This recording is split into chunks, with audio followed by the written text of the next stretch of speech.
Bismillahirrahmanirrahim. Dina hadis nalika Allah ngarsakeun lebur kiamah teh gunung diratakeun ting saleubeur lalumpatan cara teduh laut ngocor campur baur hingga pinuh banget jagat huru hara nu pohara ruag rieg bareudeun ku tunggara langit belah sarta ancur kawas timah bentang murag tinggal lugur kana taneuh ahli langit ahli bumi kalaleungeur pararae anu salah anu bener bumi langit kosong eueuh anu ngeusi Allah ngadawuh ayyuha dunya hina mana sobat-sobat maneh nu kabina mana anu ngahakanan rizki aing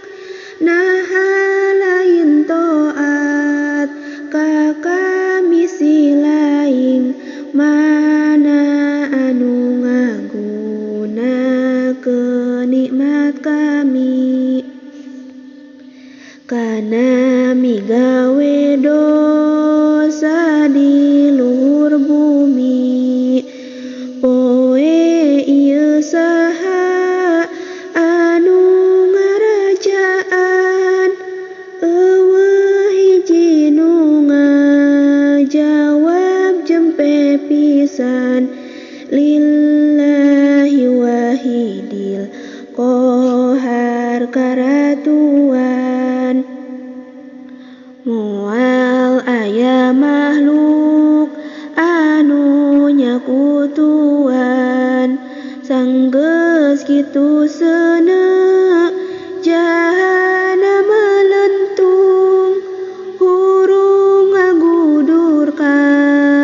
laut jeung ka gunung maka ilang cai laut jadi tuhur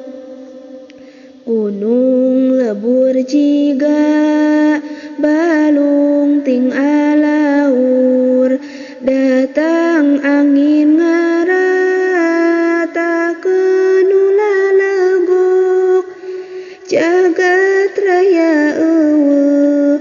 tareng tong jeung beluk datang angin ngaratakeun ulah legok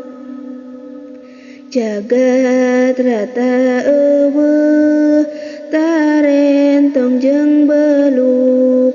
tuluy hujan cai kawas mani dakar maka cukul jisim khalaik balakar tina tulang tunggir jadi manusia can nyawaan angga hotana araya maka Allah ngabalikeun roh Israfil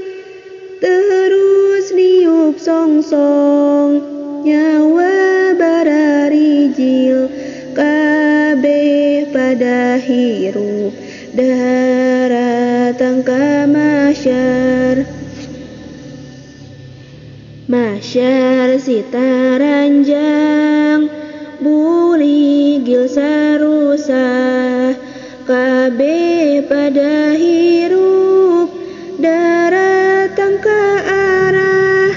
Masyar sitaranjang barugil sarusah.